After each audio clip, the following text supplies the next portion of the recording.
الحمد لله رب العالمين والصلاة والسلام على رسوله محمد وعلى آله وأصحابه أجمعين أما بعد قال الله تعالى أعوذ بالله من الشيطان الرجيم بسم الله الرحمن الرحيم الرجال قوامون على النساء بما فضل الله بعضهم على بعض وبما أنفقوا من أموالهم فالصالحات قانتات حافظات للغيب بما حفظ الله وقال رسول الله صلى الله عليه وسلم المرأة إذا سلت خمسها وسامت شهرها وأحسنت فرجها وأطاعت بعلها فلتدخل من أي أبواب الجنة شاءت وقال أيما امرأة ماتت وزوجها راض دخلت الجنة او كما قال علیہ الصلاۃ والسلام۔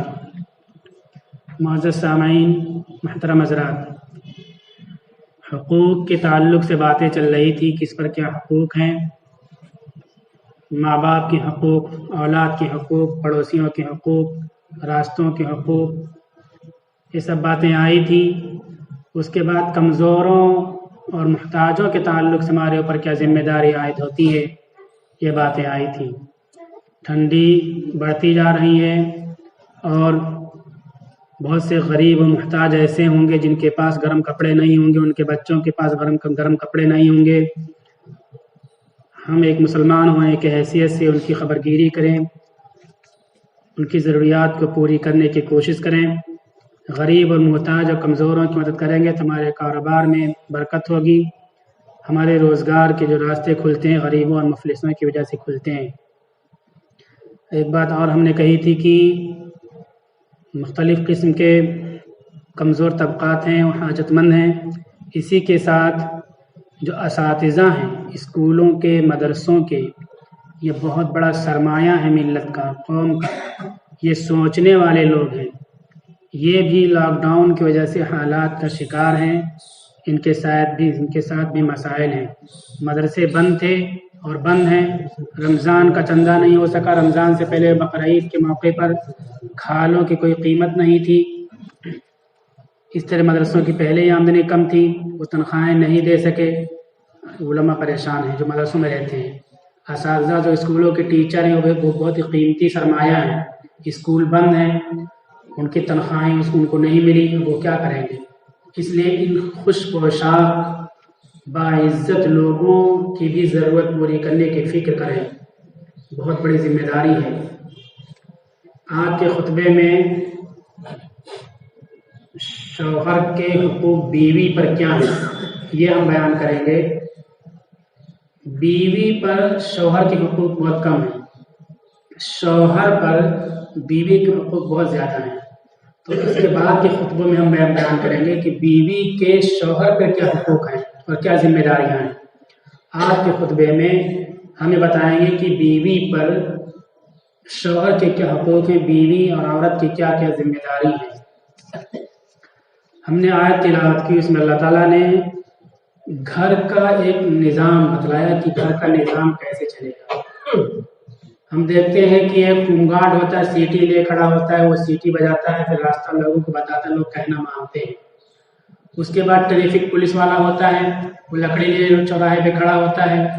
اس کے بعد کانسٹیبل ہوتا ہے، وہ بندوق لے کر کے کھڑا ہوتا ہے۔ اس کے بعد فوج میں ایک کیٹیگری ہوتی ہے جو سویلین کو کنٹرول کرنے کی کوشش کرتی ہے، ریپڈ ایکشن پولیس، ہلکے قسم کے ہتھیار ہوتے ہیں۔ اس کے بعد ایک ہوتا ہے جس کے پاس طاقتور ہتھیار ہوتے ہیں، دشمن ملکوں پر حملہ کرنے کے لیے ایک نظام ہوتا ہے۔ اس کو توپ اور میزائل دے دیا، اس کو بندوق دے دیا، اس کو لاٹھی دے دیا، اس کو سیٹی دے دیا۔ گھر کا نظام چلانے کے لیے بھی اس میں ایک حاکم کی ضرورت ہوتی ہے۔ اسلام نے گھر کے نظام کو بھی مرتب انداز میں چلانے کا قانون اور اصول پیش کیا۔ اس میں ایک ذمہ دار ہوگا گھر کا، اس کے مطابق گھر کا پورا نظام چلے گا، رائے مشورہ اسے کرے گا، اس کا فیصلہ گھر پہ نافذ ہوگا۔ عورت بھی گھر میں، بچے بھی گھر میں، بوڑھے بھی گھر میں، جوان بھی گھر میں، کس کا فیصلہ چلے گا اور کون سب کا ذمہ دار ہوگا، حاکم کون ہوگا؟ اللہ تعالیٰ نے بتلایا الرجال قوامون علی النساء، یہ مرد عورتوں پر حاکم ہوں گے۔ اور پھر اس سے اور کمزوروں پر حاکم ہوں گے، عورت بچوں پر حاکم ہوگی۔ یہ ترتیب بتلا دیا گھر میں نظام چلانے کا۔ اب وہ نظام کس طرح چلائے گا، اس کی کیا کیا ذمہ داریاں ہوں گی، وہ الگ ہم جب شوہر پر عورت کے حقوق کی بات آئے گی تو ہم بیان کریں گے۔ ذمہ دار گھر کا مرد ہوگا، عورت نہیں ہوگی۔ عورت محکوم ہوگی، شوہر حاکم ہوگا۔ حاکم کی اطاعت محکوم کے ذمہ لازم ہوتی ہے۔ اب جب مرد حاکم ہے تو بیوی کی ذمہ داری ہے کہ اپنے شوہر کی اطاعت کرے، اس کے حکموں کو مانے۔ اچھا، مرد کو اللہ تعالیٰ نے حاکم کیوں بنایا، اس کی وجہ بتلائیے۔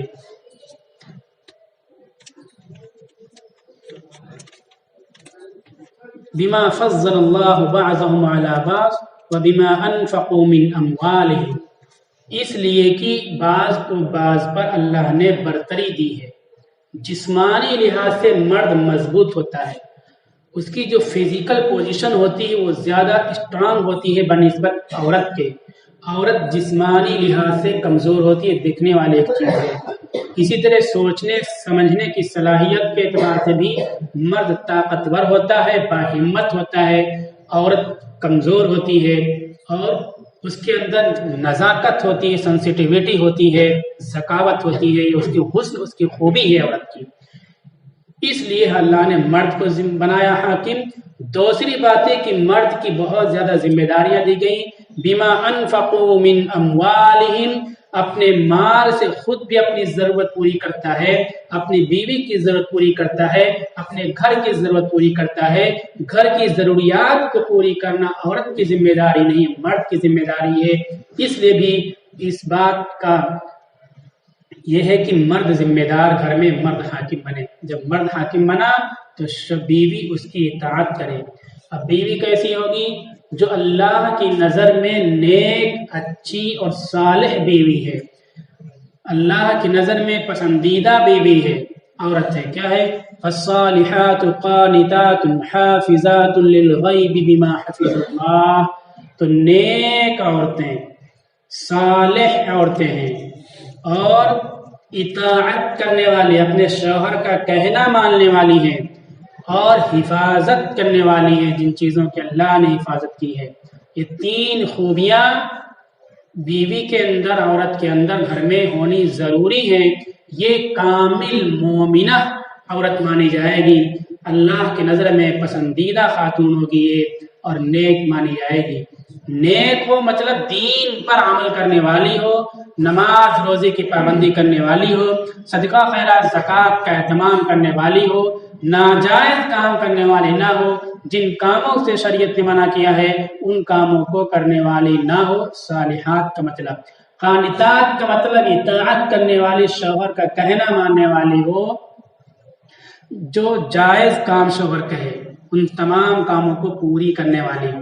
ناجائز کام کہتا ہے شوہر تو لا طاعت لمخلوق فی معصیت الخالق، گناہ کے کام میں شوہر کی اطاعت نہیں ہوگی۔ اللہ کی نافرمانی جہاں ہوتی ہو اس میں شوہر کی اطاعت عورت نہیں کرے گی، لیکن جتنے جائز کام وہ کہتا ہے کر سکتی تو ان تمام جائز کاموں کو کرے گی۔ وحافظات للغیب، اور حفاظت کرنے والی ہو، اس کے مال کی حفاظت کرنے والی ہو، اس کی عزت آبرو کی حفاظت کرنے والی ہو۔ قرآن کریم میں سورہ نساء میں دوسری جگہ اللہ تعالیٰ کہتے ہیں ہن لباس لکم وانتم لباس لہن، یہ عورتیں تمہارے لیے لباس ہیں۔ لباس جب جسم پہ ڈال لی جاتی ہے تو جسم کے بہت سارے عیوب چھپ جاتے ہیں، شرم کی چیزیں چھپ جاتی ہیں۔ اسی طرح سے عورت مرد کے لیے لباس ہے، اس کی عزت کی حفاظت کرنے والی ہے، اس کی کمزوریوں کو چھپانے والی ہے، اس کی عیب کو چھپانے والی ہے۔ یہ صفت عورت کے اندر ہوگی۔ اللہ تعالیٰ ایسے عورت کو نیک عورت کہتے ہیں۔ ہم نے حدیث تلاوت کی، اس میں رسول اللہ صلی اللہ علیہ وسلم نے جنتی عورت، ایسی جنتی عورت کہ اپنے من مرضی سے جس دروازے سے چاہے جنت میں چلی جائے، آزاد ہے، جس دروازے سے جنت اس کے نام سے الاٹ ہو گئی، اب جس دروازے سے چاہے جنت میں چلی جائے۔ کیسی عورت ہوگی؟ اس کی کیا صفت ہوگی؟ آپ صلی اللہ علیہ وسلم فرماتے ہیں المرأة اذا صلت خمسها، عورت جب 5 وقتہ نمازیں پڑھتی ہے، 5 نمازیں پڑھتی ہے، وسامت شہرہا اور رمضان کے روزے رکھتی ہے، وَأَحْسَنَتْ فَرْجَهَا اپنے شرمگاہ کی حفاظت کرتی ہے، وَأَطَاعَتْ بَعْلَهَا اپنے شوہر کی اطاعت کرتی ہے، جو عورت اطاعت کرے فَلْتَدْخُلْ مِنْ أَيِّ أَبْوَابِ الْجَنَّةِ شَاءَتْ تو جنت کے جس دروازے سے بھی چاہے وہ جنت میں داخل ہو جائے۔ جنت کے تمام دروازے ایسے خاتون کے لیے کھلے ہوتے ہیں جو یہ کام کرتی ہے، ان کاموں کا اہتمام کرتی ہے، نماز پڑھتی ہے، روزے رکھتی ہے، اپنے شرمگاہ کی حفاظت کرتی ہے، اپنے شوہر کی اطاعت کرتی ہے۔ 4 اوصاف جس خاتون کے اندر موجود ہیں، آقا مدنی صلی اللہ علیہ وسلم اس کے لیے اعلان کرتے ہیں کہ یہ عورت جنتی ہے، یہ جنت میں جائے گی، اور جنت میں جانے کے لیے یہ نہیں کہ ایک گیٹ کھلا ہوگا، ایک دروازے سے جائے گی، تمام دروازے ایسی خاتون کے لیے کھول دیے جائیں گے، جس دروازے سے جانا چاہے اس دروازے سے چلی جائے۔ جب تمام دروازے ہم بولتے ہیں تو بسا اوقات بات سمجھ میں نہیں آتی ہے، لیکن جن کی سوچ بڑی ہوتی ہے، جنہوں نے بڑے بڑے فنکشن کو دیکھے ہیں، پروگرام کو دیکھے ہیں، ان کے استقبال کے لیے تمام دروازوں پر جو انتظام ہوتا ہے تو اس سے انسان کی شخص کی عظمت اور حیثیت کا اندازہ ہوتا ہے کہ بہت بڑا انسان ہے، بہت عظمت والا انسان، بڑی حیثیت کا مالک انسان ہے، کہ ہر دروازے پر اس کو استقبال کے لیے لوگ کھڑے ہوئے ہیں، تمام دروازے اس کے لیے کھلے ہوئے ہیں، کوئی ایک دروازہ اس کے لیے بند نہیں ہے۔ یہ خاتون جو 4 کام کرتی ہے، نماز پڑھتی ہے، روزہ رکھتی ہے، اپنے شرمگاہ اور اپنی عزت آبرو کی حفاظت کرتی ہے، اپنے شوہر کی اطاعت کرتی ہے، رسول اللہ صلی اللہ علیہ وسلم فرمایا یہ بڑے بڑے سلاطین، بڑے بڑے حکمراں، دنیا کے بڑے بڑے شہنشاہ جو ہیں، ان لوگوں کے لیے بہت سارے دروازے کھلے ہوتے ہیں، ان سے لاکھوں گنا بڑا رتبہ اس خاتون، اس عورت کا ہوگا جس نے یہ 4 کام کیے ہیں۔ اس لیے ہماری ماں بہنوں کو اپنے شوہر کے لیے اپنے آپ کو پوری طرح سے اطاعت کے لیے تیار کرنا چاہیے۔ ایک دوسری روایت میں رسول اللہ صلی اللہ علیہ وسلم فرمایا ایما امرأۃ ماتت وزوجها راض دخلت الجنہ، جو بھی عورت انتقال کر جائے اس حال میں کہ اس کا شوہر اس سے راضی ہو تو وہ جنت میں داخل ہو جائے گی۔ رات و دن پوری کوشش بیوی کی ہونی چاہیے کہ اس کا شوہر اس سے خوش رہے، اس کا شوہر اس سے ناراض نہ رہے۔ موت اور زندگی کا کسی کوئی علم نہیں کہ کتنے دن انسان کو زندہ رہنا ہے، کب مر جانا ہے۔ اس زمانے میں تو اچانک اموات جو ہو رہی ہے، اس سے تو اور زیادہ ہم کو سبق لینا چاہیے کہ کبھی بھی موت ہو سکتی ہے، کبھی بھی زندگی کی ڈور ٹوٹ سکتی ہے، سانسیں ختم ہو سکتی ہیں۔ اس لیے کبھی بھی غفلت نہیں کرنی چاہیے، اپنے شوہر کی پوری اطاعت کرنی چاہیے، ان کی خدمت کر کے ان کو خوش رکھنا چاہیے، تاکہ مرتے ہی سیدھے ہم جنت میں داخل ہو جائیں اور ان کو مغفرت کا پروانہ مل جائے۔ یہ بہت بڑی سعادت ہے، جنت میں جانے کا بہت بڑا ذریعہ، بہت بڑا وسیلہ ہے۔ رسول اللہ صلی اللہ علیہ وسلم سے حضرت عائشہ صدیقہ رضی اللہ عنہ روایت کرتی ہیں، ان عائشہ قالت اعظم الناس حقا علی المرأة زوجها، عورت پر سب سے بڑا، سب سے زیادہ اہم حق ہے اگر کسی کا تو اس کے شوہر کا ہے۔ عورت کی نگاہوں میں صرف اور صرف اس کا شوہر ہونا چاہیے، اس کے اپنے شوہر کی خوشی رات و دن مطلوب ہونی چاہیے، اس کی رضا مطلوب ہونی چاہیے۔ سب سے زیادہ حق اگر عورت پر کسی کا ہے تو اس کے شوہر کا ہے۔ وَأَعْظَمُ النَّاسِ حَقًّا عَلَى الرَّجُلِ أُمُّهُ، اور مرد پر، انسان پر سب سے بڑا حق اگر کسی کا ہے تو اس کی ماں کا ہے۔ ہر انسان کو اس بات کی فکر کرنی چاہیے کہ اس کی ماں تکلیف اور پریشانی میں نہ ہو، اس کی ماں کسی بات سے اس سے ناراض نہ ہو جائے، اس کی ماں کو کسی بات میں دکھ نہ پہنچنے پائے۔ مرد کی تو یہ فکر ہونی چاہیے کہ اس کی ماں ہر طرح راضی، ہر طرح راحت اور آرام میں رہے اس سے، اور بیوی کی یہ فکر ہونی چاہیے کہ ہر طرح اس کا شوہر اس سے خوش رہے، اس سے راضی رہے۔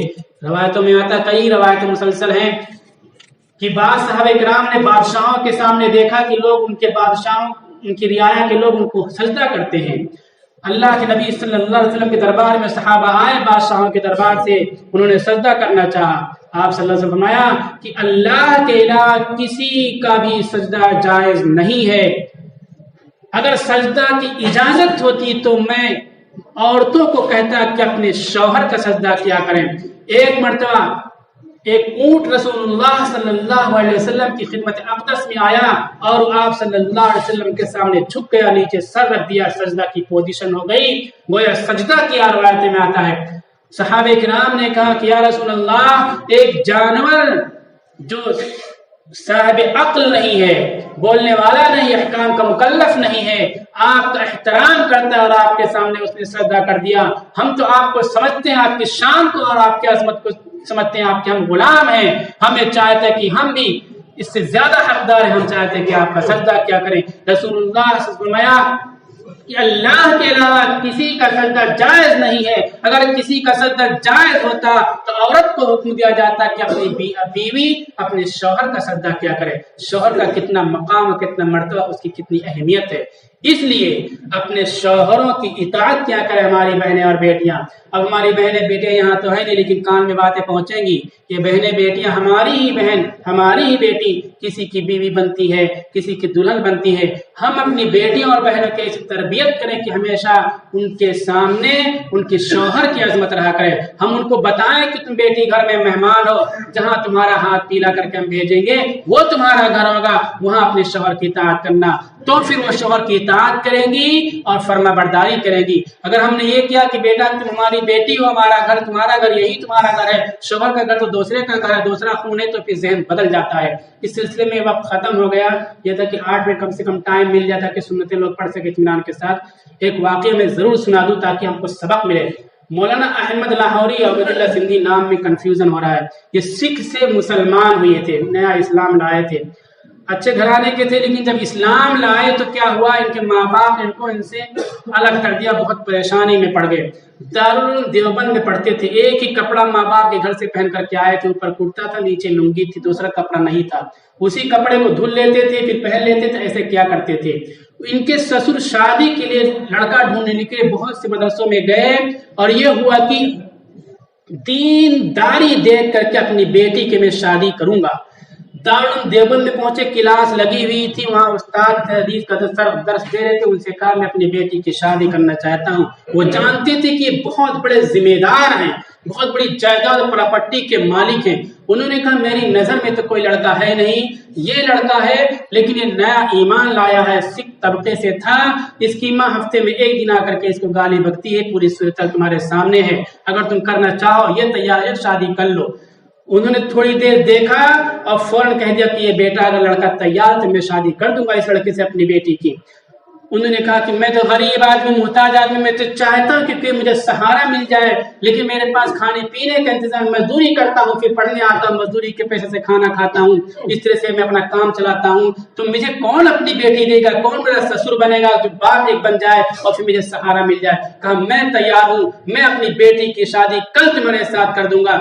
دوسرے دن عصر کے بعد طے ہوئی بات، لڑکوں کو پتہ چل گیا، لڑکی مبارکباد دینے لگے، لڑکوں نے کہا کہ نیا کپڑا لے لو یا کسی کا مانگ لو۔ بولے نیا کپڑا کہاں سے لے لیں گے، نیا کپڑا ہمارے پاس پیسہ نہیں ہے۔ کہا کسی دوسرے کا کپڑا پہن لو، کل نکاح تمہارا ہونے والا۔ کہا کبھی بھی ہم نے نہیں کہ ہمارے گھرانے میں ایسا نہیں کہ کسی کا مانگ کر کے ہم پہن لیں، ہم اسی کپڑے کو پہن کر کے رکھیں گے۔ لوگوں نے کہا اس کو دھل لو، تو دھل لو گے کم سے کم صاف ہو جائے گا۔ کہا یہ رائے ٹھیک ہے، ہمارا کپڑا میں اس کو دھل لوں گا، لنگی نیچے پہن لیا، کرتا دھل دیا، دھلا بدلی ہو گئی، ابر ہو گیا، ٹھنڈی کا موسم تھا، ظہر کے بعد دھلا تھا، سکھاتے رہے، ہوا میں ہلاتے رہے، نہیں سکھا، عصر کی اذان ہو گئی، بھیگے ہوئے کپڑے کو پہن لیا، ٹھنڈی سے کانپنے لگے۔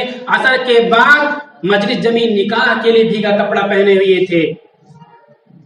سسر نے دیکھا کہ کپڑا تو وہی ہے لیکن دھلا ہوا ہے، ان کو یہ اندازہ ہو گیا کہ اس لڑکے کے پاس پہننے کے لیے کپڑا بھی نہیں ہے، لیکن پھر بھی شادی کر دیا۔ ایسی ہمت، ایسا حوصلہ ہمارے دلوں میں، ہمارے سینوں میں ہونا چاہیے کہ دینداری کی بنیاد پر شادی کیا کریں گے۔ شادی ہو گئی، رخصتی ہو گئی، پہلی بار لڑکی آئی، ان کی دلہن آئی، تو لوہے کا کام کرتے تھے، بناتے تھے کچھ تپیلا پیلا، کام ملا تو کھانا پکا ورنہ کھانا نہیں پکا۔ پہلی بار 2-3 رات وہ لڑکی بھوکی رہ کر کے اپنے باپ کے گھر واپس گئی، شہزادی تھی، بہت بڑی خاص گھرانے کی لڑکی تھی، لیکن ماں نے پوچھا بیٹی تم نے وقت کیسے گزارا، تمہیں شوہر کیسے ملا؟ بیٹی کہتی ہے امی جان لوگ یہ کہتے ہیں کہ جنت انسان کو مرنے کے بعد ملے گی، لیکن ہمارا رشتہ ایسے گھر میں کیا ہے کہ جیتے جی زندگی میں ہم نے جنت کا سرور، جنت کی راحت اور آرام حاصل کی ہے۔ ایسا دیندار نوجوان ہم کو اب تم نے دلایا ہے کہ جنت کی ہوائیں میں دنیا میں محسوس کرتے، جنت کی راحتیں محسوس کرتی ہوں۔ اپنے گھر کی پریشانی باہر، اپنے شوہر کی عیب کمزوری کو باہر، اپنے ماں سے بھی نہیں ذکر کیا اس نے۔ پھر کیا ہوا؟ وہ غریب نوجوان، مفلس نوجوان جس کو شادی کے دن پہننے کے لیے کپڑا نہیں تھا، جب دوسرا پڑوسی ملک بن گیا، وہ کہتے ہیں کہ اللہ نے ہماری بیوی کی وجہ سے، اپنی وجہ سے، ہماری نیک بیوی کی وجہ سے کہ ہماری مصیبتوں میں صبر کیا، ہماری کمزوری کو باہر نہیں بیان کیا، ہماری بیوی کی وجہ سے اللہ تعالیٰ نے نصرت و فتوحات کے ایسے دروازے کھول دیے کہ بڑے بڑے منتری، منسٹر، پروفیسر، عزت والے لوگ، ان کی عورتیں ہمارے گھر میں نمبر لگایا کرتی تھی کہ ایک ہفتہ میں جھاڑو لگاؤں گی۔ وہ منتری کی دلہن کہتی ایک ہفتہ میں ان کے گھر میں جھاڑو لگاؤں گی۔ میری بیوی رانی، شہزادی، منسٹر اور شہنشاہ سے بڑھ کر کے رتبے کے مالک بن گئی۔ بڑے بڑے منتری جو کے لوگ میرے گھر میں جھاڑو لگایا کرتے تھے۔ میری ماں اور بہنوں، بیٹیوں، تم اپنے شوہروں کا حق ادا کیا کرو، ان کی کمزوریوں کو چھپایا کرو، گھروں کے عیوب کو چھپایا کرو۔ آسمان سے نصرت کے فیصلے ہوا کریں گے، فتوحات کے دروازے کھل جائیں گے۔ غربت اور افلاس کے گھروں میں رانی، شہزادی، منسٹر کے لوگ تمہارے یہاں آئیں گے اور غیب سے خزانے کھل جائیں گے۔ یہ حقوق ہیں، ذمہ داریاں ہیں لڑکیوں کی، بیویوں کی اپنے شوہروں کے لیے۔ میں نے شوہروں کے کیا حقوق عورتوں پر بتلایا ہے۔ اللہ تعالیٰ ہم سب کو عمل کی توفیق عطا فرمائے۔